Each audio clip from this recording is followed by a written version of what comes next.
तर आजचं सत्व कसं आहे रामभाऊ, परत गणपतीला धरून आहे आणि काही अदृश्य देवतांना धरून आहे की त्यांचा उच्चार आपल्याला या घरात करता येत नाही.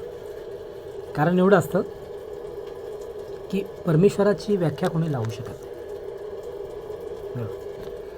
म्हणजे गणपती बाप्पा आणि परेश म्हणजे चक्रधर स्वामी यांची व्याख्या कोणी करू शकत नाही. तर तुमचा उच्चार आला आहे म्हणून तुमचं नाव पहिलं घेतलं. 173 पानावरती 20व्या अध्यायामध्ये 82 ओळींमध्ये तुमचं नाव होतं आणि 86 हा घाटकोपर पिनकोड असल्यामुळे आपण थांबलो होतो. बरोबर. तर काल शिष्याने माफी मागितली आपल्याकडे. त्या 2 मुलांनी तेलवाल्यांनी माफी मागितली. कसं आम्ही चुकीचं वागणार नाही बाबा. आता ती 2 मुलं शांत केली तर आज 2 चांगले ऑफिसर महिला आहेत ते मागे लागले, सर आम्हाला एकदा तरी दर्शन द्या, सर आम्हाला तुमचे चरण कमलं दाखवा. मी म्हटलो मला कशाला बघता, मी सामान्य माणूस आहे. अशी ही लीला चालू आहे श्रीकृष्ण प्रभू आणि चक्रधर स्वामींची. तर आता आपण ग्रंथाला सुरुवात करून आंबू. आपला दररोजचा हा नित्यक्रम आहे. आला तर आला ह्या जन्मात गुण, नाही तर पुढच्या जन्मात आपण वाट बघू त्याची. पाहे बळी भद्रू तव तो वसुचाची विस्तारू ठेविला तेने पूर्वी जे प्राकृते होती ते काही झाली म्हणे चित्ती तव देखे सत्य लोकाप्रती नेली चतुरा म्हणे हा विचित्र खेळ तू असे वनमाळू कैसा आनंदाचा भूतळी सुकाळ केला. मग राम म्हणे मग मेघक्षामा तुझी नेन विजय महिमा तुवा शक्ती एका ब्रह्मा भुलविला. तुवा मुखा माझी माते विश्व दाखविले निरुते बाळपणे सोकिले पुतणे ते केले अनंत पवाडे. तर 86 ह्या मुंबईच्या पिनकोडवरती घाटकोपर वेस्टला आपण काल थांबलेलो होतो रामभाऊ. आणि आज ब्रह्मादिकाला भुलून आपण पुतणीला तिचं रक्तशोषण करून पुढे चाललो. अनंता सृष्टिया तुझ्या लीला निर्माण होती स्वामीचा भक्त उद्धारा वेळा अवतरसी मायावेश. निर्दाळुनी देते दानवा निजपदी स्थापिसी देवा उद्धरिसी शरणांगता जीवा पाठीसी घालून या. ऐसा वस्तू संबंध सिंधू पाचला देखा दर्शन होतो म्हणून स्तुती करू लागला बंधू बळीभद्र देव. तो हास्य करून पुढती दिवे मोहिला मोहन शक्ती तो गोकुळा जावया पुढती झाली त्याची वेळ. मग गात देवाचे पवाडे पुढा करून वस्त सवंगडे गोकुळासी केले कोडे घरा आपुलिया. तर आपल्या घरात काय आले रामभाऊ तुम्हाला सांगून टाकतो. म्हणजे ज्ञानेश्वर महाराजांनी आषाढी एकादशीची बोलणी आहे की ज्ञानेश्वरांच्या अखंड संन्यासी धर्मामध्ये जे दत्तात्रय आणि निवृत्ती महाराजांचं सामर्थ्य बालपणी प्राप्त झालं त्याच्यामध्ये मुक्ताई आपल्याला भेटण्यात झाली. मुक्तिधामला गेलो, भक्तिधामला गेलो, अमृतधामला गेलो, पण मुक्ताई आई कुठे भेटणार. कारण की वासना ड्युटी ही कशी आहे, जर कुठल्या चुकीच्या माणसाच्या हातून जेवण खाल्लं का ती बाई आपल्याला असा त्रास देते वासना, ती ज्ञानेश्वर महाराजांकडे जाऊनच देत नाही आपल्याला, किंवा अखंड परमेश्वराच्या घरी जाऊन देत नाही ते. तर हे सगळं बऱ्याच सिद्ध पुरुषांना झालेलं आहे, स्वामींना माहिती आहे. आणि स्वामींसमोर माझी डाळ शिजत नाही रामभाऊ. स्वामी काय करतील कसं करतील त्यांची लीला आपल्याला कळत नाही. म्हणून चक्रधर स्वामींच्या 1600 कोटी तीर्थांना आणि अवकाशगंगातील सगळ्याच पृथ्वीवरती जे चक्रधर स्वामींची स्थानं आहेत त्यांना मी घाटकोपरच्या घरातून कोटी प्रणाम करत आहे. आणि 86 नंबरचा जो पिनकोड आहे तो पुढे अनंता सृष्टी तुझ्या लीळा निर्माण होती स्वामीचा भक्त उद्धारा वेळा अवतरसी मायावेश. निर्दाळुनी देते दानवा निजपती स्थापिती देवा उद्धरसी शरणांगता जीवा पाठीसी घालणे. ऐसा वस्तू संबंध सिंधू पातला देखा दर्शन बोधू म्हणून स्तुती करू लागला बंधू बळीभद्र देव. तो हास्य करून पुढती देवे मोहिला मोहन शक्ती तो गोकुळा जावया पुढती झाली त्याची वेळ. तर अशा प्रकारे बलराम भ्रातावरती सुद्धा देवाची जादू चालायची रामभाऊ. त्यामुळे आजपर्यंत दिगंबर भाऊवरती आणि तुमच्यावरती माझं प्रेम अजरामर प्रेम आहे. आपलं प्रेम कोण तोडू शकत नाही. बरोबर. मग गात देवाचे पवाडे पुढा करुणी वस्त सवंगडे गोकुळासी गेले कोडे घरा आपुल्या ऐसा वृंदावन गोकुळी प्रत्येक खेळे वनमाळी आता पुढील कथेची नळाळी ऐकावी श्रोता. असो एके वेळा शोधाक्रांत वस्ता वासोनी झाला श्रीमंत तातडी भोजन असे मागत यशोदेपासी एरी म्हणून चक्रपाणी आता मुसे येत आहे लोणी सोडो नये वितळेल म्हणून नावेक धरी धीर तो म्हणे श्री मुरारी तू वाढीसी तवरी घुसळण दे माझा करी घेतला रवी दूर ताट करी वज्रनायक तव देवो घुसळी ऐका धाक पडला देवादिका रुद्रा आदी करुणी पूर्व मंथनाचा धरुणी भाव देवी मांडीला निज डाव ओळगो आले यादव राहो विमानी बसून या झारी घेऊन नंदांगना उदकासी गेली अंगणा तव सागरादी देवतांगणा देखिती द्वारी तो नमस्कार केला त्या आदरे घाली बैसावया तव ते जोडून या निवविते झाले म्हणून यशोदे अवधारे. बरोबर. तर काही ठिकाणी ग्रंथाचं असं पण असतं अवलोकन. तर आपण असं अवलोकन आणि त्याला सजवत काय नाही माहिती का रामभाऊ, तर जर आपण कदाचित एवढी यूट्यूब वगैरे काय सजवली ना तर आपले फॅन जवळजवळ करोडो फॅन बनतील. म्हणून मी कशी आपली एडी वाकडी गरीब लायकीची यूट्यूब बनवतो. बरोबर. तर मग पुढे आपण 99 ओळीमध्ये आता म्हणे यशोदे अवधारी आम्हा तुला तुझा मान पावला भारी जेऊ वाढीव मुरारी घे मंथन हातीचे मागते मथिला समुद्र अमृताची रत्ने काढीला चंद्र तो अवधारी म्हणे इंद्र सीन आमचा त्या अमृता लागे निमित्ते आमुसी वैर चालविता ती देते ते अद्यापी स्वर्ग आमित्ते घालिता ती धाडी. तर अशा प्रकारे 174 पानावरती आपण 102 किंवा 103 ओळीवरती थांबत आहे रामभाऊ. कारण की परमेश्वराचा जो श्रावण महिना जवळ आलेला आहे, आषाढी एकादशी जवळ आलेली आहे आणि आपल्याला माणसाला पुण्य करायसाठी हा एकच रस्ता उरला आहे की पांडुरंगाकडे चला, ज्ञानेश्वर माऊलीकडे चला आणि ह्या पृथ्वीवरती चांगले दिवस आणण्याचा आपण प्रयत्न करू सगळ्याच्या सगळं. बरोबर. आता स्वामींची लीला एवढी डेंजर आहे ना रामभाऊ, मी इतका खतरनाक का झालं ते मला आज कळलं की अयोध्या नगरी ही जी कोणी योद्धा तिला जिंकू शकत नव्हता आणि गौतम बुद्धासारखे महायुगपुरुष परमेश्वर साक्षात महावीरांसारखे सुद्धा परमेश्वरी अवतारी अशा अवतारांना इथे जर जडणघडण झाली म्हणजे हा अयोध्या हा एक जबरदस्त देश, म्हणजे त्या भागाचं नाव घेतो मी. कारण की दशरथ राजाचा प्रतापच आघात होता राम, ही तुम्हाला चांगलं माहिती आहे. बरोबर. आणि ते कारण आहे रामचरित्र मानस हा ग्रंथ मी तुम्हाला करोना काळात पाठवत होतो की बाबा माझ्या भावाला काय होऊ नये, करोनामुळे लोकांचं नुकसान होऊ नये अशी माझी दाट इच्छा होती. बरोबर. आणि हे आपलं हे जे गाणं बोलते ना रामभाऊ ते पावसामुळे इतकं भिजलं का त्याला गाणंच बोलता येत नाही. त्याला DJ काहीतरी बोलतात लोक, आपल्याला माहिती नाही. काही लोक ब्लूटूथ बोलतात त्याला. त्याचं गाणं बोलायचा आवाजच कमी झाला आहे. आणि घरात ब्लूटूथ बघा किती आहे, ही एक आहे, ती एक आहे, इथं खाली आहे बघा, इथे एक खाली एक पडली, म्हणजे घरामध्ये कमीत कमी 15 एक कचऱ्यात पडलेला आहे ब्लूटूथ आपल्या, आपण फेकून देतो त्याला कचऱ्यात. बरोबर. मग अशा प्रकारे ह्या गायन कलेला सुद्धा मी कंटाळलो रामभाऊ. गायन करून आपल्याला काय मिळालं माहिती का, पंखवाल्या परी भेटल्या फक्त बस. आईसाहेब बोलली तुझं गायन मला आवडलं बाळा, हे घ्या 50 तुला 50च्या 50 जणी पंखवाल्या परी मला दिल्या आहे. पण त्या पंखवाल्या मुली ज्या दिवशी मला भेटल्या, माझ्याशी त्यांनी श्रीकृष्ण लीला केली, त्या दिवशी ते घरातले माणसं बोलले अरे तू जेवण वाटायला कशाला आला इकडे, तू तर बिल्डर आहे, तू सायंटिस्ट आहे. तर त्या लोकांना उत्तर द्यायला माझ्याकडे उत्तर नाही आहे, का की मला माझ्यासोबत गिरिजा पण नाही आणि पंखवाली एक पण परी आज नाही.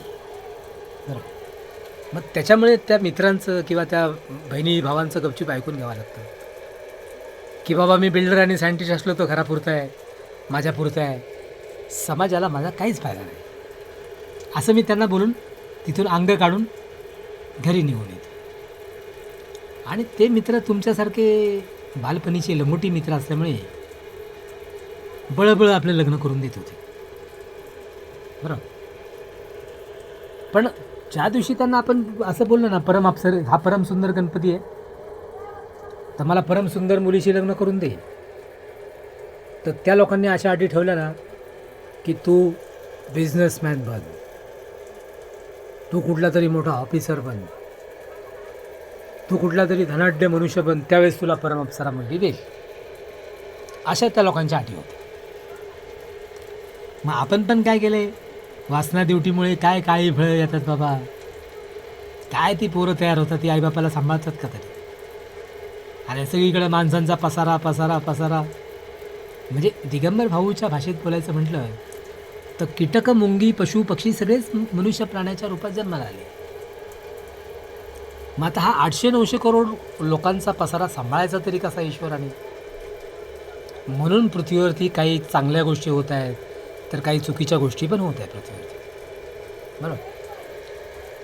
आणि याला जबाबदार आपण मनुष्य आहे असं मी बोलणार नाही आता, कारण की परेच्या पलीकडे परमेश्वरी ज्ञान मला प्राप्त झालं आणि देव सगळ्याच ठिकाणी माझ्याशी बोलत बसतो. अख्खा दिवस गप्पा मारत बसतो देव माझ्याशी. तर असं हे रमाबाईचं घर अजरामर झालं रामभाऊ. फक्त एवढं आहे की इथे आपली भक्ती दिखाऊ भक्ती नाही, खरी भक्ती आपली. बरोबर. स्वामींना माहिती आहे की आपला मुलगा सत्य आहे. मग मी काय करतो, आता साधी अगरबत्ती पण लावायचं बंद करून टाकणार आहे. आणि स्वामी सांगेल तीच पूर्व दिशा. बरं. आणि आपल्याला चमत्कार करून वगैरे किंवा लोकांना काहीतरी भंपकबाजी करून आपल्याला खोटारडेपणा आवडत नाही रामभाऊ. बरं. कारण की तायवेडे मॅडमचा जो अभ्यास संच होता तो असा होता की सत्य वागणे आणि केवळ सत्य वागणे. बरं. मग अचानकच आपण कसं आहे, श्रीकृष्णाचे भक्त होतो, आपण अवतारी माणूस आहे, पूर्वजन्मात खूप पुण्य केल्यामुळे हे असं महानुभाव पंथाच्या घरात जन्म झाला. बरं. पण आता मी तुमच्या फोटोकडे चाललो आहे रामभाऊ. हा तुमचा फोटो मला असं एक सामर्थ्य देतो ना रामभाऊ की मी प्रसंगी त्या अख्ख्या जगाचा मालकच बनून जातो. बरं. म्हणजे तुमच्या फोटोमध्ये अशी जादू आहे रामभाऊ. बरं. आता बाकीचे नेते रागविक मानू नका, तुम्ही सगळेच माझ्या अंतःकरणात राहत आहे. पण भावाने काय केलेलं आहे माझ्यासाठी, जेव्हा त्याला काही कळत नव्हतं तेव्हापासून त्याने माझी सगळीच्या सगळी जबाबदारी घेतली. दिगंबर भाऊ आणि रामभाऊ हे दोघंच माझे भाऊ, खरे भाऊ आहेत. बरं. आणि मी जर आता मला ॲक्च्युली वेळ भेटत नाही, मी वेळ काढून येईल तुमच्याकडे, नक्की येईल तुमच्याकडे. आणि तुम्हाला नुसती शहरं बनवून देणार नाही मी आता, तर ह्या पृथ्वीला साजेल शोभेल अशा अतिशय उत्कृष्ट अवस्था तुम्हाला बनवून देते. म्हणून मी माझं नाव काय ठेवलं आहे, सत्यम बिल्डर. बरं. सत्यम नेशन बिल्डर नाही मी, तर अवकाशगंगेचा बिल्डर झालो आहे मी. पूर्ण अवकाशगंगाच माझ्या हातात आली. बरं. पण क्षणभंगूर न देता आई म्हाळसादेवीने आपल्याला लाडका मुलगा बनवून ठेवलं होतं लहान. आई तुळजाभवानीचा मी खूप लाडका मुलगा आहे, त्याच्यामुळे माझं लग्न झालं नाही राम. बरं. आईला कसं वाटतं माझं पोरगं हे असं किडामुंगी बनण्यापेक्षा, काळ्या पापामध्ये लोळण्यापेक्षा ते तेजस्वी जगासारखं बरं बनेल, असं त्या आईच्या मनात होतं. म्हणून आपलं लग्नच झालं नाही राम. बरं. आणि आता आपण बळबळ करत नाही आहे, प्रत्यक्ष सोमनाथाने आशीर्वाद दिले आपल्याला. त्र्यंबकेश्वर बाबा पण काल परवा येऊन गेले, आशीर्वाद देऊन गेले आपल्याला. काय करायचं आहे ते नरक यातना, काय उपयोग नाही त्याचा, संसाराचा लग्नाचा काहीच फायदा नाही. सगळं थोतांडलं आहे, सगळं खोटं आहे, नरकाचा पसारा आहे हा नुसता. परमेश्वराच्या घरी जाण्यासाठी एकटंच यायचं, एकटंच जायचं आपल्याला. क्या रमव. तर आता घाटकोपरच्या मी लोकांना सांगतोय की जिथे मी बजरंगबलीला प्रसन्न केलं आहे तिथे तुम्ही जरूर जावा. आणि फक्त तीर्थाटन करू नका गुरुचरित्राप्रमाणे, तर तुम्ही तुमच्या आत्म्याला परमेश्वराच्या ठाई विलीन करा. ओके. फक्त घाटकोपरच्या मुलांसाठी हा संदेश नाही आहे, हा विश्वातील सगळ्या मानवासाठी संदेश आहे. बरं. त्या देवाला एक एक माती घडवायला, एक एक मडकं रचायला, विठुरायाला खूप त्रास सहन करावा लागतो. त्याचं नशीब घडवायला साठी ब्रह्मदेवाला खूप त्रास सहन करावा लागतो. आणि तुम्ही पोटामध्ये बोलता सोहम सोहम बोलता, आणि बाहेर आले का तुम्ही लगेच बोलता कोण देव, कसला देव, कोण आई बाप. असं तुमचं हे कलियुग आहे. तर कलियुगामध्ये पण चांगले वागा बाळांनो. नाही तर आई जरी मरी मला काय जे सांगते त्याला मी पण घाबरतो की बाबा एवढ्या समुद्राच्या लाटा आल्या तर पळायचं कुठं माणसाने. बरोबर. आणि त्याच्यात पोहत पोहत जायचं तरी कसं, एवढी मोठी लाट येणार आहे. बरोबर. आणि घाटकोपरसाठी येते, पण बाकी तिकडे ते गगनगिरी महाराजांकडे पण आलेली आहे. पण काही साधू संतांविषयी बोलायला आज आपल्याला मनाई आहे. बरोबर. फक्त थोडक्यात एवढं आहे की अजर अमर कीर्तनकार बनण्यापेक्षा, इंग्लिश प्रवचनकार बनण्यापेक्षा, विवेकानंद स्वामी बनण्यापेक्षा आपण अशी एक लीला करणार आहे रामभाऊ की आपण नुसतं बोललो की ते झालंच पाहिजे तिथे. आणि 24 तासात नाही, 1 मिनिटात झालं पाहिजे. असं विज्ञान आता आपल्याला हे बाबा शिकवत आहेत. हे बघा हे. बरोबर. आणि हे फक्त लग्नापुरतंच आहे बरं का रामभाऊ. याला सोंग ढोंग ना बोलत, हे सत्य आहे. एकदा आपलं लग्न बिग्न झालं ना, मग आपण तो बायको हाच आपला परमेश्वर करणार. बरोबर. आणि हे मी मानवावरती प्रेम करत असल्यामुळे तुम्हाला खरं सांगतो. बरोबर. आणि तुम्ही सगळ्यांनी स्वतःची काळजी घ्यायची. आता मी तुम्हाला आशीर्वाद वगैरे देणार नाही, मी तपस्येला जाणार नाही. का जिथे मी तपाला जातो आहे तिथली लोकं मला वेडा माणूस, नंतर हिरो आहे, मग हिरोचा हिरो मुलगा संन्यासी का झाला, घर सोडून पळून का आला, असे अजरामर साधूसुद्धा मला बोलत आहेत. जिवंत साधू. जे खरे साधू आहेत ते म्हणतात बाळा आमच्याकडेच आहे, आमच्याकडेच आहे. बरोबर. आणि त्या साधू संतांचं मी आज नावही घेणार नाही, कारण की त्यांनी माझ्यावर कृपा केली, हाच माझा परमेश्वर. बरोबर. आणि कलियुग हे काय करतं रामभाऊ, आपली चेष्टा करतं, आपली मस्करी करतं, आपली चड्डी उतरवतं, आपल्याला हसत राहतं. तर हे कलियुग आपल्या मागे लागले. पण मी दत्त माऊलीची जर त्याला एक लाथ मारली ना, तर ते कलियुग कुठे जाईल, कुठल्या जागेवर जाऊन पोचेल हे सांगता येत नाही. म्हणजे कलियुगाच्या पण थोबाडीत मारायची ताकद आहे आपल्याकडे. बरोबर. ते काल परवा आलं होतं आपल्या घरामध्ये, तिकडे किचनमध्ये हसत होतं आपल्याला. तर हे अशा प्रकारच्या ह्या घटना, दुर्घटना, साध्या घटना ह्या पृथ्वीवर होत चालल्या. बरोबर. आणि मी पोलीस यंत्रणा, IAS यंत्रणा, मोदी साहेबांची सगळी यंत्रणा, ED BD या सगळ्यांना सांगतो आहे की जर तुम्ही मनुष्य असाल तर पहिले मनुष्यासारखे वागा. एकमेकाचा चुका काढत बसू नका आता इथून पुढे. काय, कारण आपल्याला काय वाटतं त्या माणसाची चुकी आहे. अरे पण तू स्वतःची चुकी बघ ना पहिली. बरोबर की नाही. म्हणजे धाडी पाडायला काय हरकत नाही, चोरांना, चुकीच्या माणसांना पकडायला काय हरकत नाही. पण जी माणसं निष्पाप आहेत त्यांना विनाकारण त्रास देऊ नका.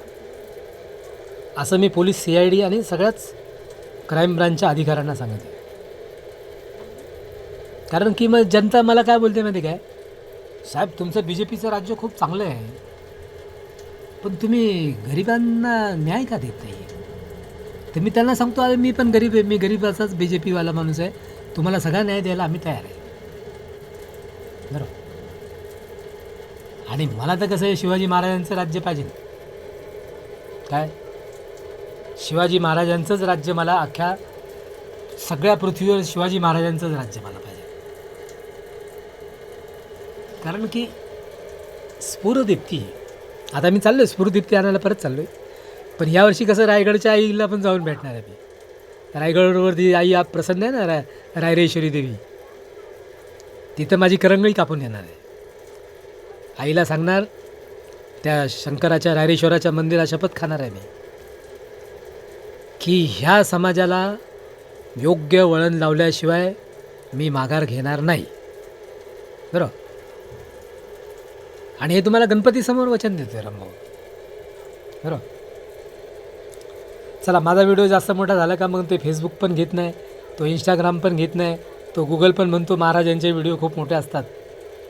बरोबर.